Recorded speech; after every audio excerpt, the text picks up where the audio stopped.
Buenos días a todos, mi nombre es Richard Santana del Puerto Rico Icon Institute y hoy le damos la bienvenida a toda nuestra audiencia a nuestro segmento de Meet Our Icon Podcast.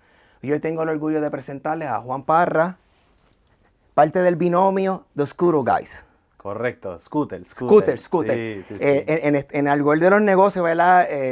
Me da gracia, ¿verdad? Porque muchos de nuestros auspiciadores, clientes, dicen, tienes que tener a la gente de Scooter. Sí. Y yo creo que muchas veces es sumamente importante que la gente vea la cara detrás de Scooter.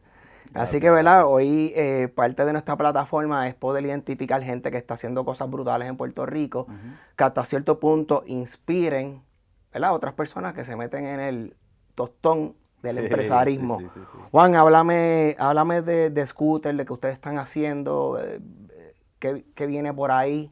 Sí, primero que todo, muchas gracias por la invitación y por tenerme aquí y ciertamente por esas palabras.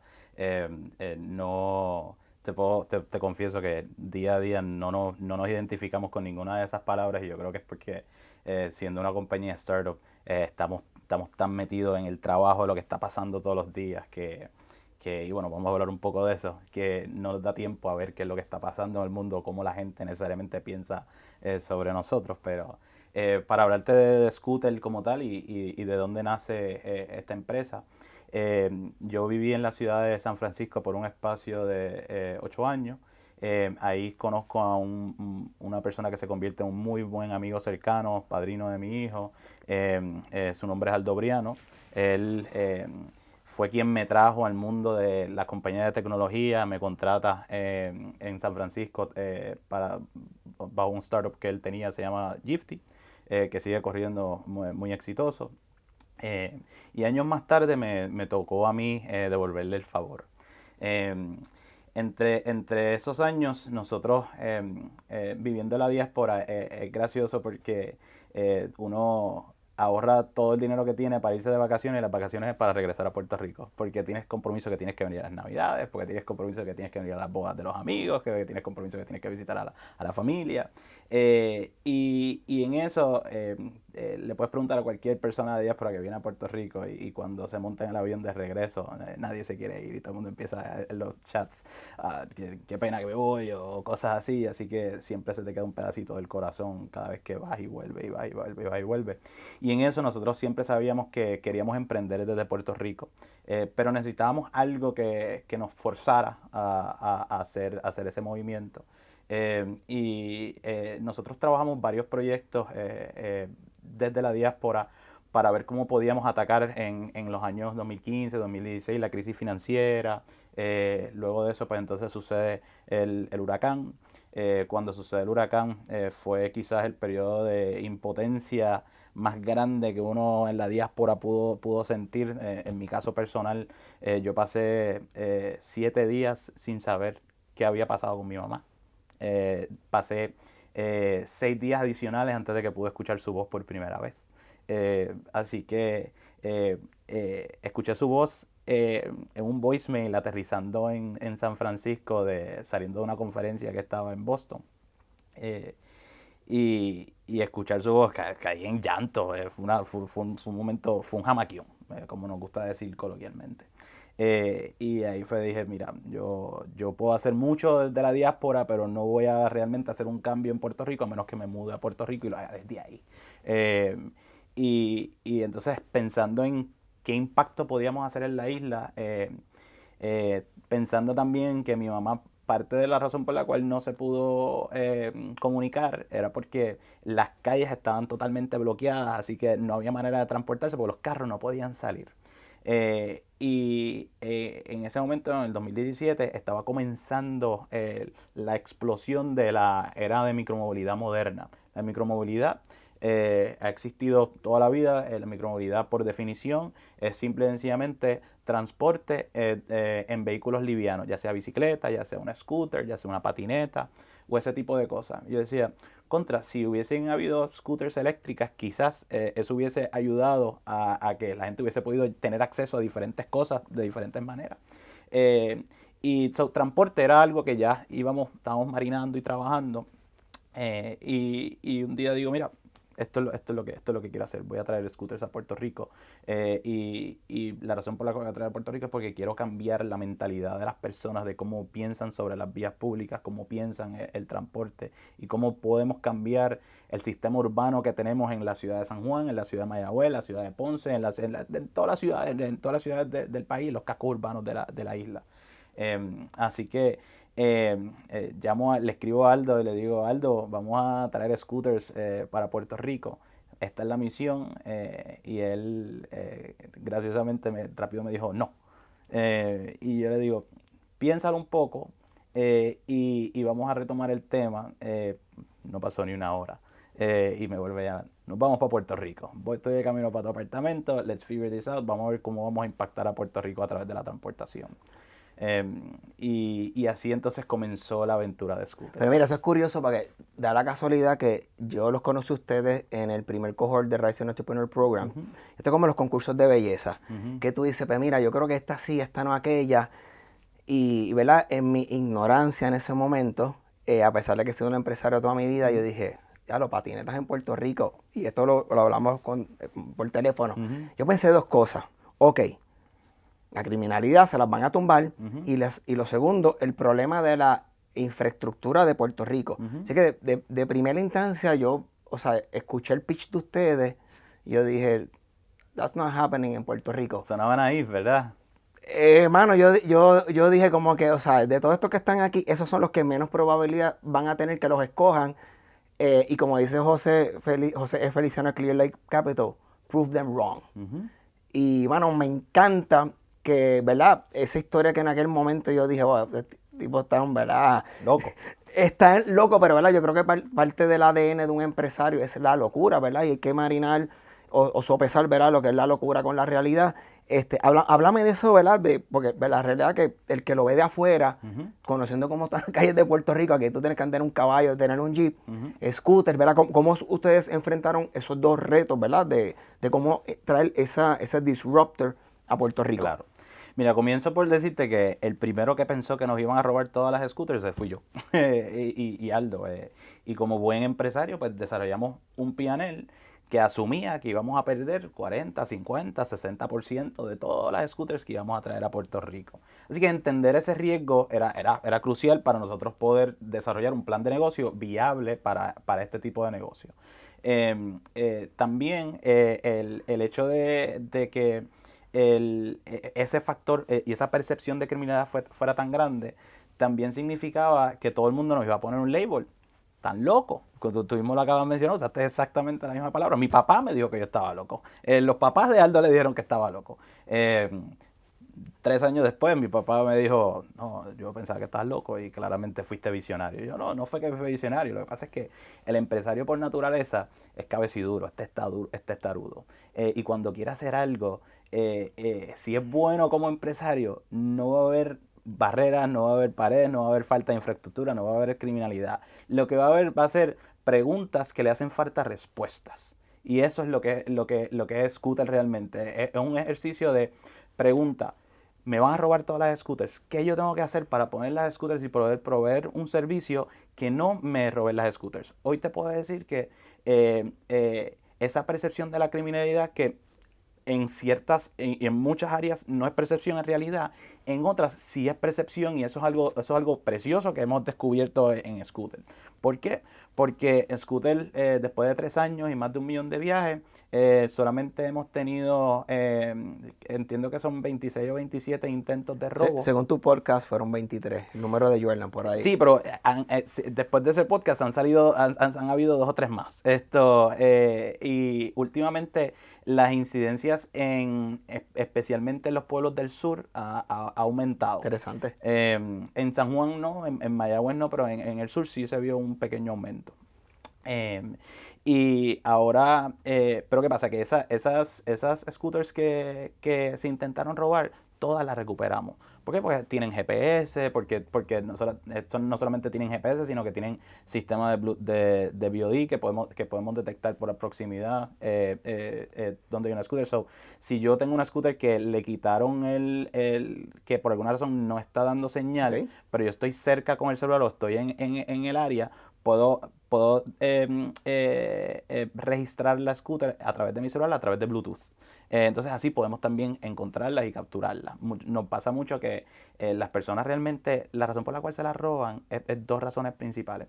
La primera es porque están intentando ver si las pueden utilizar para ellos, para ellos mismos, ¿no? Entonces esas usualmente pues ven que las tratan de dañar, les tratan de hacer cosas, pero como quiera las recogemos y las reparamos. El segundo es más interesante, pasó mucho al principio donde personas de la tercera edad mayormente se las llevaban pensando que era que alguien las estaba botando. Qué cómico. Y entonces las limpiaban y las brillaban para regálárselas a sus nietos o a sus familiares o ese tipo de cosas. Una anécdota que terminó siendo graciosa, pero fue un poco dura para esas personas. Nosotros llegamos a la casa, le tocamos la puerta y salen estas dos personas que tenían que tener entre 60 y 70 años.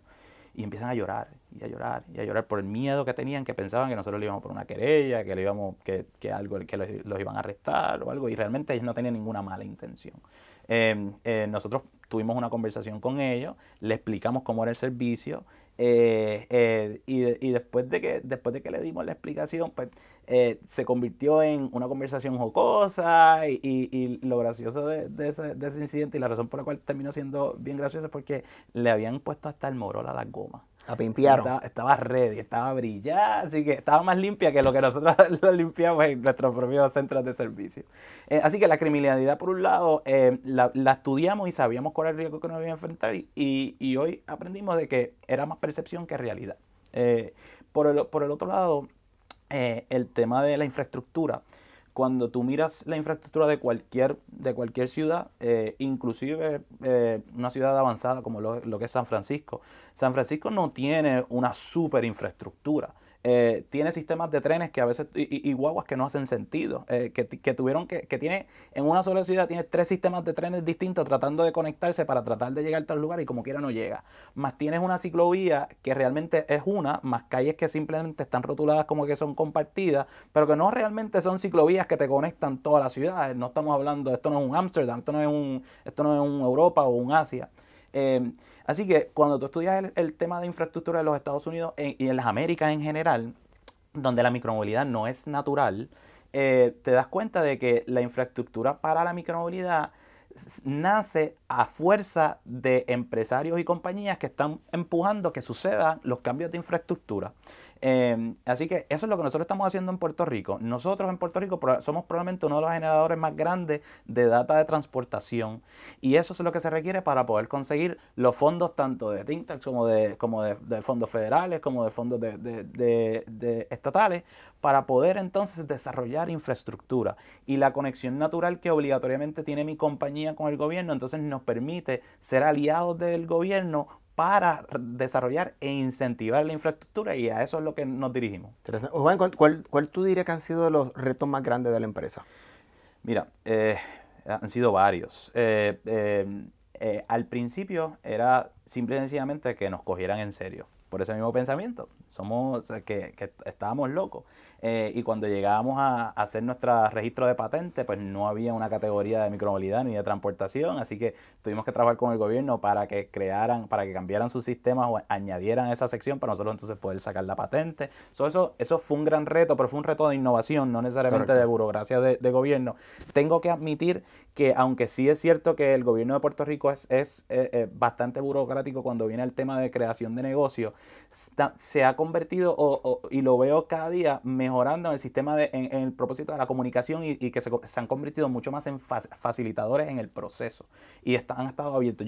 Nosotros, nadie nos cerró las puertas al tratar de figure this out desde el punto de vista de innovación. Al revés, todo el mundo nos trató de ayudar. No importa el municipio, no importa dónde estuviésemos. La realidad es que sí tuvimos una recepción de ayuda interesante a través de nuestro proceso. Otro reto que tuvimos es que naturalmente nuestro negocio necesitamos que la gente esté afuera de sus casas para que puedan utilizar nuestros servicios. Llega la pandemia, estuvimos 5 meses sin operar, sin poder generar $1. Tampoco pudimos tener el beneficio de las ayudas que llegaron a muchos negocios, como los famosos préstamos PPP y ese tipo de cosas. porque éramos una compañía muy nueva, así que sí nos otorgaron la ayuda, pero esa ayuda fue de $9,000. $9,000 daba para la renta y that was it. No daba para prender las luces, no daba para pagar la nómina o ese tipo de cosas. Pero en ese proceso nosotros ya habíamos generado suficiente capital para poder sobrevivir en ese proceso. Porque hablando de capital, nosotros somos un startup, lo que significa es que nosotros comenzamos con un capital limitado y como startup nosotros tenemos una mentalidad de lo que se le conoce en nuestro mundo como profitable growth. So, nosotros sí levantamos un poco de capital al principio cuando comenzamos la empresa, pero luego de eso todo el crecimiento de Scooter hasta el día de hoy ha sido self-funded. Eso es como un híbrido de bootstrap, ¿no? Devolviendo el pote. Exacto, exacto. Para poder hacer eso, Aldo y yo no nos pagamos salarios por casi 2 años, así que sobrevivimos con nuestros ahorros y los salarios de nuestras parejas. Y creamos una infraestructura donde hay un número que siempre a mí me agrada mucho pensar. Scooter corre con solamente el 40% del revenue que genera. El 60% del revenue se utiliza para reinversión o para crecimiento, para expansiones de mercado, pero la operación natural trabaja extremadamente lean, pero eficiente, ¿no? Y ahí está la magia realmente de por qué nosotros hemos logrado lo que hemos logrado, es porque somos una empresa dedicada a internamente ser lo más eficiente posible en todo momento y mantener nuestros gastos operacionales extremadamente bajos. Mira, tocaste un punto, ¿verdad? Que le iba a tocar después de la entrevista, lo estuvimos hablando off camera. La responsabilidad de levantar capital. Yo, ¿verdad? From the outside, tuve constantemente, ¿verdad? Esta compañía levantó tanto dinero, ¿verdad? Se glorifica, ¿verdad? Y hasta cierto punto, como una empresa exitosa que ha levantado capital, ¿verdad? Háblanos un poco, ¿verdad? De cómo eso cambia el mindset de ustedes, la responsabilidad y qué le puede decir la persona, ¿verdad? Que están buscando levantar capital, ¿verdad? Que tener esta visión holística of what that means, ¿verdad? ¿Verdad? ¿Verdad? Cómo eso te hace repensar la manera que tú operas tu negocio. Eh, eh, Levantar capital hasta cierto punto se ha romantizado. Y viene de una época, especialmente en los 2010s, donde decir que tú habías logrado éxito como un startup, al menos al principio, era porque lograste una portada de TechCrunch, y para lograr esa portada de TechCrunch, la única manera que lo ibas a obtener usualmente era porque habías levantado capital, y entonces eso generaba noticias.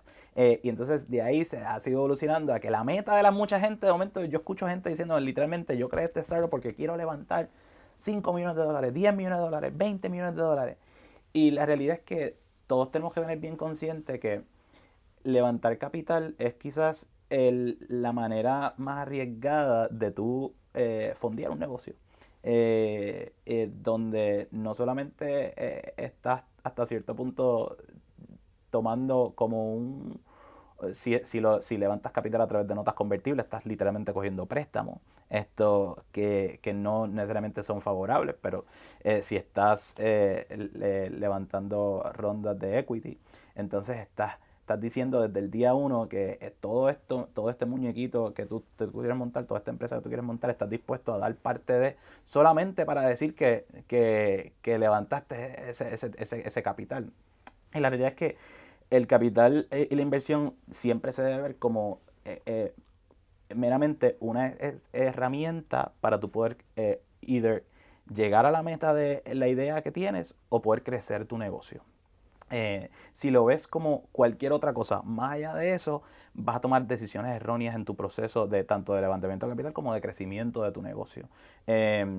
Ahora bien, cuando tu compañía esté lista para levantar capital porque tienes una meta de crecimiento como lo es Scooter ahora mismo, pues entonces si tienes una justificación para decir, estoy dispuesto a dar X cantidad de equity o estoy dispuesto a obtener estos términos que no necesariamente van a ser favorables porque le estoy apostando al crecimiento que voy a obtener a cambio de ese intercambio de dinero. El trade-off. El trade-off, right? Mire, esta es una de las cosas que realmente queremos abundar en nuestro evento de Mentorship Day, que es totalmente gratis. Entren en la página de iconpr.org, solicitan, aplican. Usted puede aplicarlo o nominar un buen candidato. Y una de las cosas que queremos hablar es ver el nuances of raising capital, ¿verdad? Los dos lados de la moneda. Porque, ok, levantaste capital. Now what? O sea, Now what's what? next, ¿verdad? ¿Verdad? Yo creo que en el podcast que hicimos con Alex Borshow, ¿verdad? Que le llegan estos pitch decks con los Hockey Sticks Projection, ¿verdad? Y creo que ahorita hablamos off camera que solamente el 4% de las empresas en Estados Unidos tienen ventas de $1 millón o Vienen más. a vender $1 millón o más. Entonces yo creo que, mira, aparte de lo que, ¿verdad? Me encanta de lo que estamos haciendo con el podcast, que, ¿verdad? Yo creo que en el caso de ustedes, las expectativas creo que van por 2,000 y pico de, ¿verdad? De scooter, ya va Bueno, más. para hablar de números, Scooter nosotros tenemos más de 2.600 vehículos. Estamos a punto de hacer un lanzamiento bastante grande en las próximas semanas que va a añadir a esa flota. También estamos en nuestro proceso de internacionalización a la ciudad de Bogotá en Colombia, donde vamos a exportar nuestro servicio y también vamos a abrir oficinas de desarrollo. Qué bueno. Y, y en Puerto Rico ya contamos con una empleomanía de sobre 50 personas, 3 centros de servicio, operaciones en 5 municipios. Lo que comenzó como un proyecto de dos locos que se mudaron de San Francisco a Puerto Rico para tratar de hacer un impacto, que levantaron capital. Nosotros levantamos un total de $250,000 al principio para comprar. Esos $250,000 nos dieron para comprar las scooters y comprar un truck usado. Y alquilar nuestro primer almacén, pero solamente nos daba para los primeros 2 meses de renta, so we had to figure things out bastante rápido. No nos daba para pagar wifi, no nos daba para pagar mucho más, era eso. Así que Es un leap of faith. era un leap of faith. Nuestra primera oficina fue ese truck. Para decirte en resumen, un día nosotros al principio, y parte del grind, era a las 4 de la mañana, nos levantábamos, loadeábamos el truck con las scooters cargadas, hacíamos nuestra ruta de distribución al pueblo de Mayagüez donde comenzamos. De ahí entonces nos íbamos a una cafetería donde siempre fueron extremadamente friendly con nosotros. Nosotros obviamente le comprábamos desayuno y café a cambio de poder usar el wifi de ellos. Nos estacionábamos era en una cafetería pequeña, así que para no estar todo el día ocupándole las pocas mesas que tenían, nos íbamos al truck a trabajar y entonces trabajábamos literalmente desde el truck con calor, pero con wifi. Y entonces por la tarde cerrábamos la puerta atrás y salíamos y pues empezábamos a buscar las scooters de vuelta. Pero mira, esa es la historia, ¿verdad? Porque el empresarismo, ¿verdad? Te libera, es sacrificado, pero la realidad es que hay que trabajar fuerte, ¿verdad? Y yo creo que ya me viene la etapa que ustedes están ahora, la historia se ve más de Cinderella, se ve bonito, Peaches and Cream, pero muchas veces empresarios tienen que estar meses o años grinding, ¿verdad? Y hacer unos sacrificios personales, de familia. Y yo creo, ¿verdad? Que todo el que quiera hacer el empresarismo, realmente, ¿verdad? Los invito a que vayan a ese journey, pero que tengan las dos perspectivas de, ¿verdad? Que hay un mundo de oportunidades, pero realmente hay que meter mano. Pero otra cosa que mencionaste, que yo creo que en cualquier empresa y más en el mundo que vivimos ahora, ustedes son dos visionarios, pero ustedes necesitan un grupo de trabajo para que esa empresa escale. Háblame de la cultura de trabajo de ustedes, ¿verdad? Porque, ¿verdad? Con dos locos nada más visionarios tú no creces. ¿Cómo tú me hablas de, ¿verdad? Se habla de que es difícil reclutar personas. Háblame del human capital de la empresa. Mira, es tough, pero yo creo que el DNA de Scooter hace que se nos haga un poco más tough a nosotros. Porque como hablábamos antes de la entrevista, parte del DNA de Scooter es que nosotros establecimos la empresa para crear las oportunidades que ni Aldo ni yo tuvimos cuando estábamos en college. Y nosotros crecimos en un mundo donde nos decían mucho, no, que tienes que ir a la universidad para que puedas tener una oportunidad. Pues fuimos a la universidad y no estaban las oportunidades tampoco. Así que nosotros queríamos poder crear esa oportunidad. Así que nosotros creemos mucho en desarrollar nuestro propio talento. Tenemos la gran mayoría de los empleados que entran a Scooter, entran en college, en 19, 20, 21 años, y nosotros somos esa primera interacción de ellos con el mundo empresarial y con el mundo del trabajo, punto. Uno de los retos más grandes que nos sucede con ese tipo de personas es que tienen una mentalidad o una visión de lo que es el mundo del trabajo que realmente la puedes comparar, y no son todos, no quiero by any means generalizar con todos, pero hay ciertas personas que tienen una visión de trabajo que yo le digo de Netflix, que no se asemeja necesariamente a las realidades de un trabajo normal, y traen exigencias que realmente, eh, por hacerte una persona una vez me dijo que yo a las guaguas donde los muchachos hacen la ruta, que yo estaba operando mal y estaba maltratando a los empleados porque yo no tenía en las guaguas neveras con frutas frescas y hielo para que ellos pudiesen echarle hielo a sus aguas para que siempre estuviesen frías durante el día de trabajo porque hace calor. Y yo digo, mira, ciertamente yo quisiera llegar a eso sería utopía, eso sería espectacular que yo pudiese brindarle eso a todos los empleados, en todas las guaguas, en la oficina, pero está mucho más lejos de la realidad de lo que quizás esa persona estaba pensando cuando lo estaba diciendo a manera de exigencia, porque tampoco era sugerencia, es tú tienes, no, mira, ¿qué te parece esta idea? Son dos cosas muy Esa es la distintas. crítica versus la crítica constructiva. Exacto. Entonces, pues, manejar esas situaciones te complica mucho el proceso de crecimiento, y tú tienes que estar consciente de que tú vas a crecer a la medida de que tú hagas buena contratación o puedas crecer bien tu talento y puedas desarrollarlo correctamente. Y ciertamente tuvimos nuestros hits and misses, pero hoy contamos con un equipo que la edad promedio ronda, entiendo que en los 25 o 26 años. Todo nuestro equipo de liderazgo no viene de posiciones de liderazgo, nosotros los estamos desarrollando internamente. Sabíamos que eso en el principio nos iba a retrasar un poco el crecimiento, pero ¿qué pasa? Que el trade-off ahí es que yo estoy retrasando el crecimiento a cambio de la confianza que voy a tener cuando pueda entonces go up and running, porque los estoy moldeando en base a la mentalidad que tiene Scooter y la mentalidad que tenemos Aldo y yo de cómo podemos seguir escalando y creciendo este negocio de una manera ordenada, estructurada y que pueda cumplir las metas.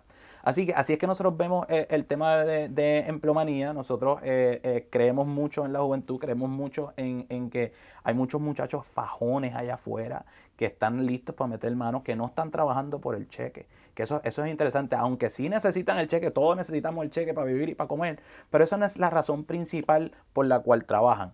Quizás es la 1.1, está bien cerca, pero yo te puedo contar de uno de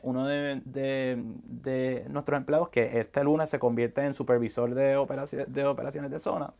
Que él ha tenido 3 promociones con nosotros en el proceso. Vino de ser empleado de un gimnasio. Y entonces en su proceso él mismo se ha podido retar, nosotros le hemos puesto retos y él ha podido probarse y ha podido seguir creciendo, y hoy en día se ha convertido en uno de los líderes de la empresa. Fíjate, una de las cosas que tocaste, ¿verdad? Y te veo hablando con mucha pasión de tu negocio. What drives you as an entrepreneur? What drives me as an entrepreneur? Todas las mañanas yo me levanto sabiendo que Puerto Rico necesita un cambio y que ese cambio lo vas a hacer tú y lo voy a hacer yo. No lo va a hacer nadie por nosotros.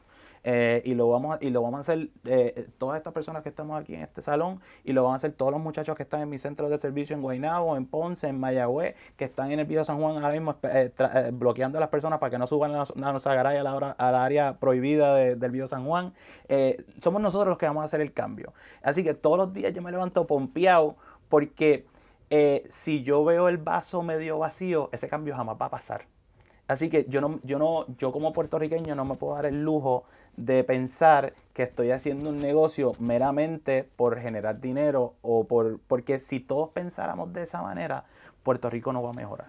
Mira, y otra cosa que yo he visto, fíjate, volviendo al tema de los empleados, la parte del salario, de la remuneración es importante, pero yo he visto un shift un poquito más grande hacia la cultura de trabajo, las condiciones. Y yo creo que muchas veces las exigencias de los empleados, hasta cierto punto, el patrono, ¿verdad? Has to keep ¿verdad? El oído en tierra de que el mercado laboral ha cambiado mucho, ¿verdad? Entonces, hasta cierto punto, el empleado, ¿verdad? Que está buscando el salario es importante, pero tiene que venir a la mano, ¿verdad? De esa flexibilidad y libertad. Yo creo que con el COVID, ¿verdad? Hemos aprendido eso. creo que ustedes son, ¿verdad? No son la norma, son la excepción y qué bueno, y esperamos que haya más scooters, más Juan Parras por ahí. Pero ¿qué tú le recomiendas a estos empresarios, ¿verdad? Que escuchan, wow, a scooter le va súper bien, ¿verdad? Viendo solamente el tip of the iceberg. ¿Qué tú le recomiendas a un empresario que quiere, ¿verdad? Emprender y ser libre?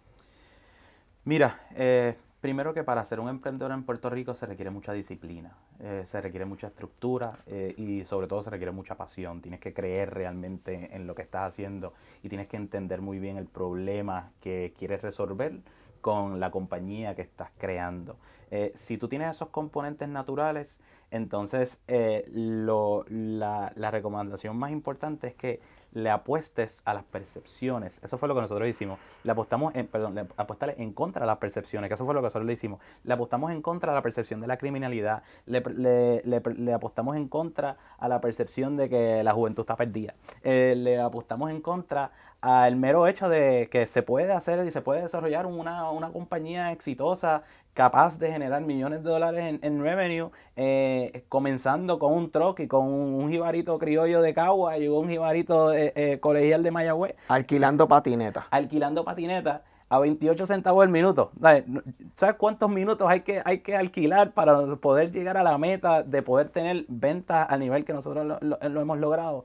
Y entonces la mayor apuesta fue a que la gente se iba a salir de los carros. Ese era el mayor reto. Y nosotros le apostamos a que la gente iba a entender que las scooters no eran un juguete y no son un juguete, son un medio de transporte. Y como medio de transporte, nosotros en Puerto Rico, como mencioné antes, ya hemos movido más de 1 millón de personas, más de 1 millón de viajes.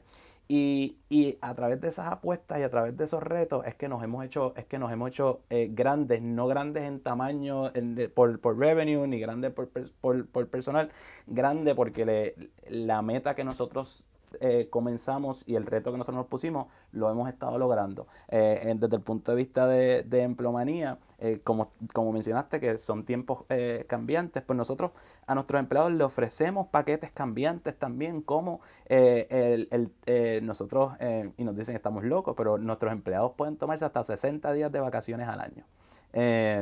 Ese es el famoso vacaciones ilimitadas, como le mencionan mucho en Silicon Valley.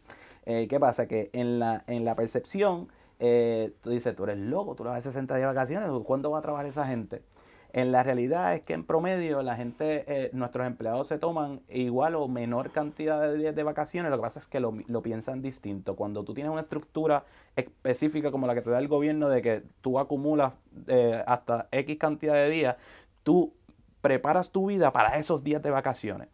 ¿Qué yo hago? Que al yo dar este ofrecimiento, las personas que empiezan a tener quizás más fin de semana largo, porque se cogen un viernes libre, pues se cogen un lunes libre, pero no se me van 2 semanas, no se me van un mes.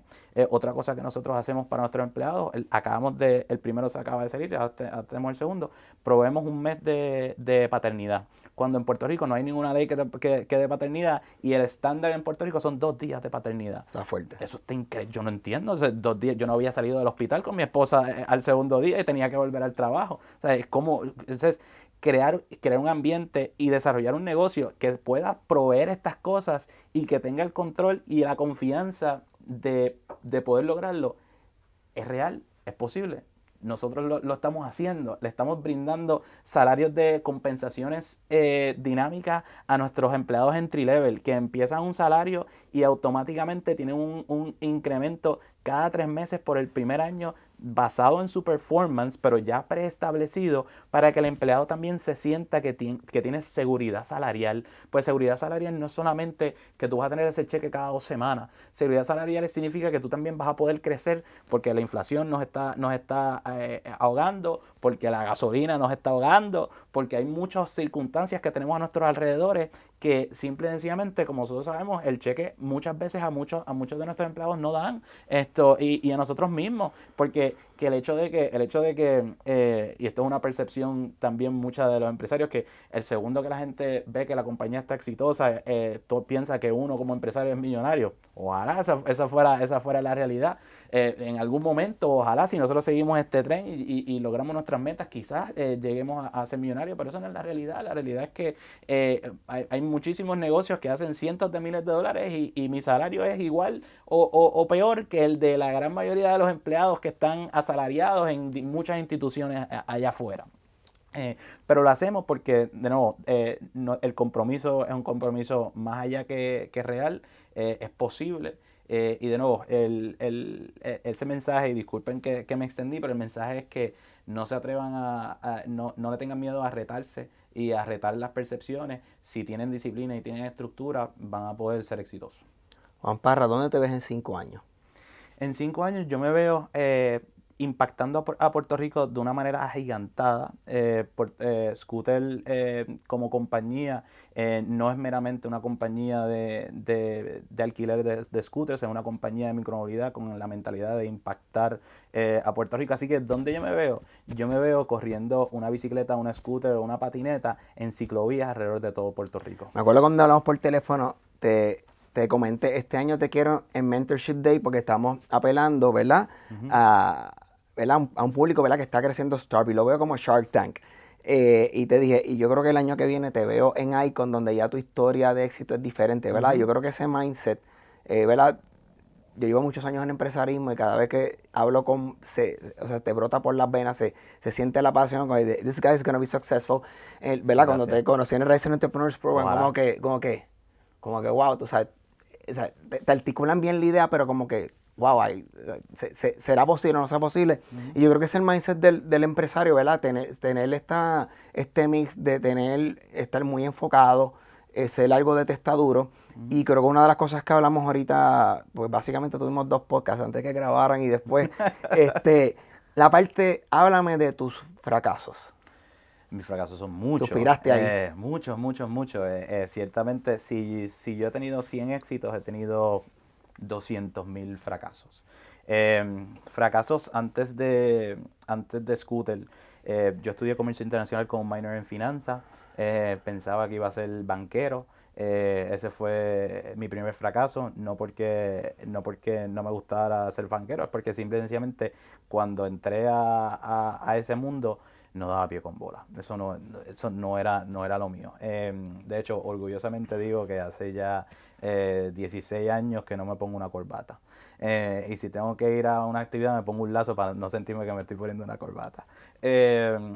Otro fracaso que tuve grande fue, he tenido 2 negocios que fracasaron, uno en la industria de comida, otro en la industria de tecnología. Y en Scooter, el fracaso mayor que yo le veo ahora mismo a Scooter es que no hemos sido capaces de cambiarle la mentalidad a más personas no para que utilicen Scooter, para que utilicen cualquier tipo de micromovilidad. Porque hemos estado tan enfocados en enfrentar tantos y tantos retos que no hemos sido successful en llevar el mensaje el mensaje que realmente queremos llevar, de que las vías públicas son para todo el mundo. Mira, yo creo que ese mensaje, yo creo que muchas veces cuando tú eres un disruptor en diferentes, ¿verdad? Áreas de negocio, toma tiempo, ¿verdad? Hay una fricción, la gente tiene esa resistencia a cambiar, ¿verdad? Los set ways, ¿verdad? Y yo creo que hasta cierto punto ustedes han logrado ¿verdad? Tumbar esas barreras, pero toma tiempo, que yo creo que, ¿verdad? Otro de los mensajes que le tenemos que dar a los empresarios, el overnight success no existe. No existe. Se glorifica. El success y se glorifica. Ni el que se gana la loto realmente se convierte en millonario de un día para otro. Por eso es que escuchamos las historias de cómo son millonarios por un año y después de eso lo volvieron a perder todo, porque no se trata meramente de tener dinero, pero como quiera, la realidad es que el fracaso es la clave del éxito. y nosotros todos como es nuestra naturaleza humana ser el resultado tanto de nuestros éxitos como nuestros fracasos, y en nuestros fracasos es realmente cuando más aprendemos. Yo crecí en un mundo donde mi mamá siempre me enseñó que yo iba a fracasar muchas veces, pero tenía 24 horas para llorar, para sentir todo lo que quisiera sentir, y al otro día me tenía que levantar y tenía que volver a meter mano. Y bajo esa mentalidad miro los fracasos como oportunidades. Precisamente anoche estaba en una actividad en Humacao, en la Universidad de Puerto Rico en Humacao, de donde yo me gradué, y me hicieron una pregunta sobre cómo nosotros combatimos una crisis empresarial como la que tuvimos en el 2021, cuando una persona se montó indebidamente en un expreso con una de nuestras scooters. Y mi contestación a esa persona fue, mira, la realidad es que como nosotros entendíamos muy bien el riesgo y que eso no necesariamente que se iba a montar un expreso, pero que podían suceder cosas que iban a crear crisis para la empresa, nosotros nos preparamos de antemano. Hicimos un proceso de crisis management. Y al poder tener ese entendimiento, cuando llegó el momento de ese reto realmente lo vimos como una oportunidad. ¿Qué significó una oportunidad? Nosotros tuvimos 2 semanas donde la prensa nos dio duro. La prensa, y Rayleigh Shaw estaban Public enemy number one en las vías. no, chacho. Pero están haciendo su trabajo y se les respeta, y yo no puedo decir que estaban haciendo su trabajo mal ni nada por el estilo, pero ciertamente era un storm mediático en el que estábamos. Pero fue una oportunidad para tener la Y conversación. entonces, ¿qué sucede? Que nos hacían la pregunta, y nosotros al haber estado entrenados, nos hacían la pregunta de cualquier pregunta, en verdad no importaba qué pregunta nos hicieran. Nosotros contestábamos toda la pregunta con las reglas de juego de scooter. Se debe conducir en la calle, nunca en la acera, tienes que tener 18 años o más y licencia de conducir vigente, solamente va una persona montada en scooter. Y entonces los reporteros nos preguntaban otras preguntas y nosotros le volvíamos a contestar con respuestas similares, porque el propósito era, nosotros teníamos bien claro que nosotros jamás íbamos a tener esa atención mediática y mucho menos por un periodo de 2 semanas, de que no fuese de otra manera que fuese esta, así que let's use it in our favor. ¿Qué sucedió justo después de esa crisis mediática? De momento, las incidencias de personas usando scooters en aceras versus en la calle cambió drásticamente. Se convirtieron en mínimas las personas que conducían por la acera, y la mayoría de las personas entonces se empezaron a conducir por la calle. Nuestras ventas aumentaron significativamente, nos dio un exposure increíble. Aunque yo no creo en eso de que cualquier tipo de atención es buena. Ciertamente hay atención que no es buena, pero si tú eres crafty y eres un empresario educado, vas a poder ver esas oportunidades y vas a poder convertir esos failures en oportunidades. Mira, yo creo que eso que tú acabas de dar, ¿verdad?, es muy importante, porque en los negocios, en la vida personal, tú vas a tener retos. Y es como tú puedes identificar en pivot, de limón, limonada. Y, o sea, yo recuerdo vividly, había gente que quería sacar, simplemente de que sacar las scooters del mercado porque era un peligro, era un liability. Así Percepción también. Sí, percepción, pero, ¿verdad? Porque algunas veces, ¿verdad?, los medios tienen su rol, pero el que esté de afuera, ¿verdad?, dice, wow, bueno, esta gente se van en la quiebra, lo van a sacar del mercado. ¿Verdad? Y los felicito porque lo manejaron muy bien. Es una crisis, pero de esa crisis, ¿verdad? Y hay un refrán que dice, in every crisis lies opportunity. Lo hicieron bien, ¿verdad? Así que yo creo que para todos esos empresarios que tienen retos, ¿verdad? Y algunas veces, de igual manera, yo creo que uno tiene que tener esa introspección de que parte de ser empresario algunas veces, tú tuviste, creo que me comentaste 2 iniciativas que fracasaron. Algunas veces it's okay to say, hey, maybe this is not the right thing, déjame moverme, ¿verdad?, para la próxima historia. Juan, tenemos muchas cosas de qué hablar. Ha sido un placer dialogar contigo, pero creo que vamos a dejar un poquito más de esto para Mentorship Day, que es el 8 de noviembre en el Ritz-Carlton en Dorado. Es totalmente gratis, iconpr.org. Aplican, cabida solamente para 75 personas. Así que, Juan, ha sido un placer. Muchas gracias. And stay tuned for our next podcast of Meet Our Icons.